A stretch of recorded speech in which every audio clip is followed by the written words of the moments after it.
Morning everyone, welcome back to the channel. It hasn't been a real good week running wise. Yesterday's speed session had planned to do 10 by 800s or a Yasso session, but I had to pull the pin mid-session. So in this video I'm going to explain what happened and why I pulled the pin. So stick around. I'm going to finish off this run, get back home, and we'll go through that failed Yasso session.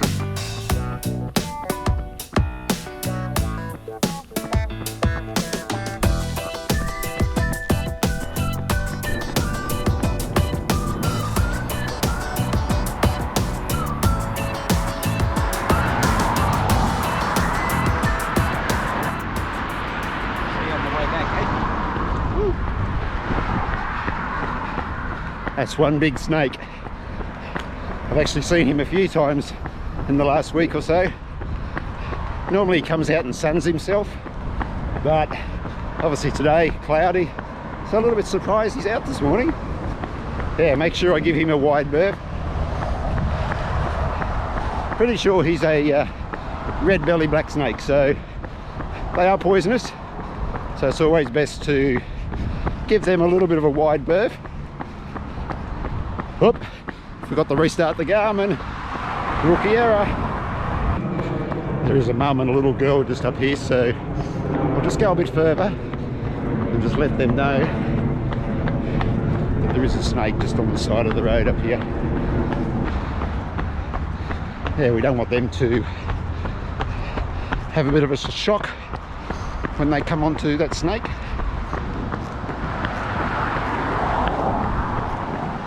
Oh, there he is. There he is, he's still there. Just having a sun. That little fella. He's keeping a close eye on me too. Whoa guys, how about that snake out there on that run? I did my first aid course recently, and the instructor was telling us that here in Australia we have 22 or 23 of the top 25 most venomous snakes in the world. So whenever I see a snake, I'm giving it a wide berth. Alright, so I'm going to talk a little bit about that failed session that I did. It was a speed session. I did plan on doing a Yasso session. Now if you're not sure what a Yasso session is, it is 800 metre repeats or 800 metre intervals, and this has been a session that has been used by me in the past, but by a lot of marathon runners to get a bit of a prediction on what their marathon time may look like on race day. Now in the past I have used the Yassos to run those 2 sub-3 hour marathons that I ran in 2017.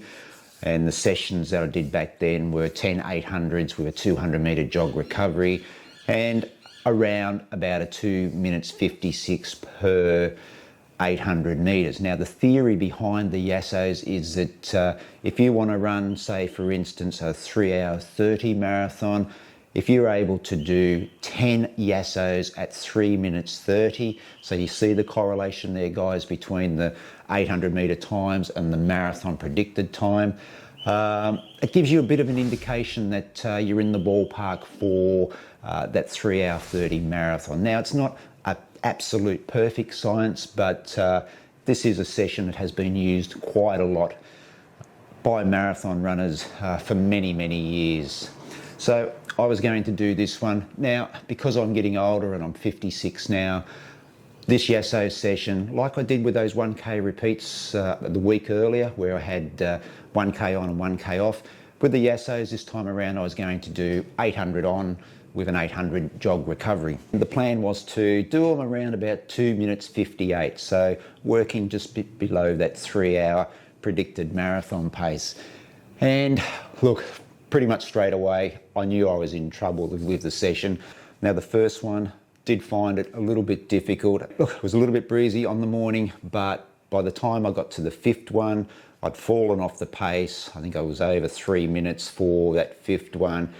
and running back to where I'd started or where I left the car for the 6th one, I pulled the pin because I just thought that what's to gain from pushing a tired body? Now, I did this session just a few days after running that 18-17 5K at parkrun, and I think the body was just still a little bit tired from that. And this has been a light bulb moment for me, particularly in this training block heading towards the Melbourne Marathon. I'm taking longer to recover from hard efforts. The Sunshine Coast Half Marathon that I did a few weeks ago, that sub 85-minute run, I took about a week to recover from that. I felt flat for those 7 days after the race. And the same thing has happened with this 5K hard effort that I did at parkrun. I felt flat, and I think it came out in that Yasso session as well. So going forward, I need to rejig my sessions, making sure that any sort of hard efforts or hard races, I'm giving myself extra time to recover and not planning to do a hard session anytime soon after particularly a race. You know, and this all gets back to recognizing the signals with the body. I've said here many times on the channel, it is so important to listen to the body, and while some people would have been able to push through and complete that session, I just feel that as I'm getting older, I need to listen to the body more, really pay attention to those signals. I was struggling in that session, just did not see the point in pushing on. All I was going to do was I was going to flatten myself more, feel more tired, and even run the possibility of picking up a little injury. So I just canned the session, walked away from that session, and then just went and did a nice easy 5K run afterwards just to keep the mileage high. Look, 5 years ago, I got away with it. I was able to push through a lot of things. I was able to recover a lot quickly after races and hard sessions, but now 56, can't do it anymore, and I've got to realise that now going forward. And I don't know if COVID has played a role in this as well, because had COVID beginning of May, so what's that, about 3 months ago, whether that's affected my powers of recovery, I don't know, but I think I'll put it down to the fact that I'm getting older and I just need to take a little bit more time to allow the body to recover. Now I've got 4 weeks, well it's actually less than 4 weeks to the Melbourne Marathon, so I've got 2 more really high quality or high mileage weeks before I get into that taper, and I'm definitely taking a full 2-week taper for the marathon. Got to allow the body to recover after what's happened over the last few weeks with recovering from hard efforts. So 2 weeks to really concentrate on honing in on some marathon pace. I'm not going to do any more speed sessions with those intervals. I feel like I've got enough speed in my legs now. I'm going to continue doing the strides a few times a week after some easy runs. I love strides. I really think that they are an important tool in running and getting the legs just moving a little bit quicker. Most of my strides, only 20 seconds, doing 6 or 8 a few times a week after an easy run, and getting down to paces like 3 minutes, 3:05 per kilometre. So moving quite quickly for me, and I think that's going to be enough now in the next sort of 4 weeks leading up to the Melbourne Marathon.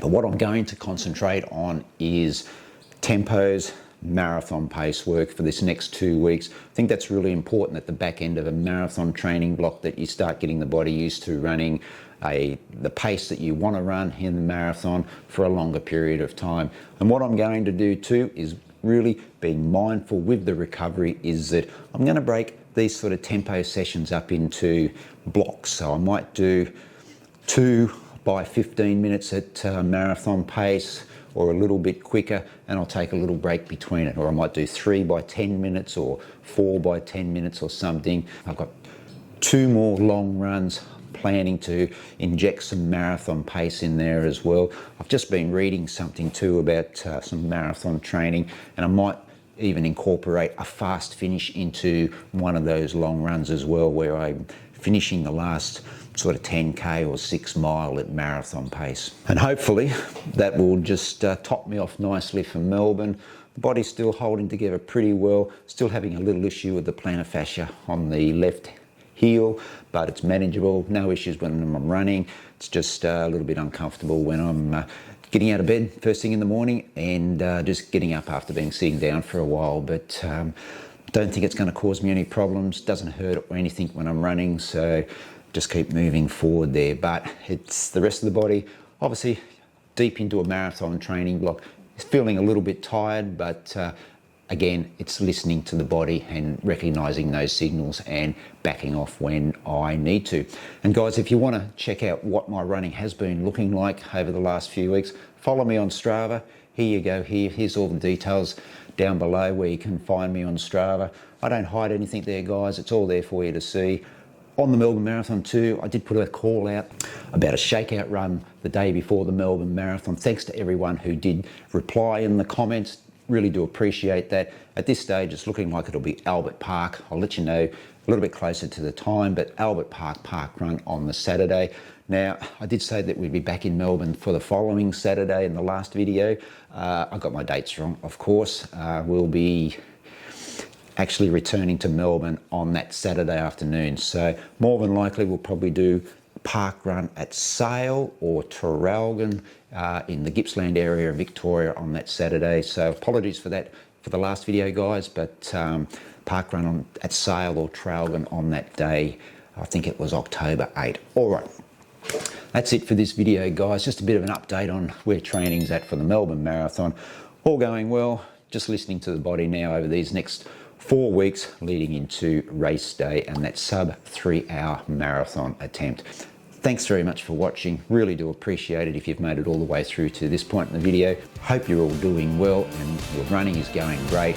And until the next video, guys, see you then.